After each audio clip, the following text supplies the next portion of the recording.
गणपतिं हवामहे कविं कवीनामुपमश्रवस्तमम् ज्येष्ठराजं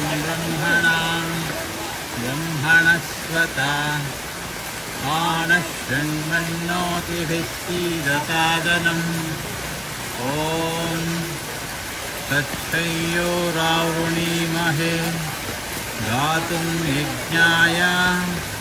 गातुं यज्ञपदये दैवी स्वस्तिरस्तु नः स्वस्तिर्मानुषेभ्यः ऊर्ध्वं जिघातु भेषजं तन्नो अस्तु द्विपदे शं चतुष्पदे ॐ शान्ति शान्ति ಶಾಂತಿಃ. ಸೌತಡ್ಕ ಮಹಾಗಣಪತಿಯ ಅದ್ಭುತವಾದಂತಹ ದರ್ಶನ. ಲೋಕಾ ಸಮಸ್ತಾ ಸುಖಿನೋ ಭವಂತು, ಸಮಸ್ತ ಸನ್ಮಂಗಲಾನಿ ಭವಂತು.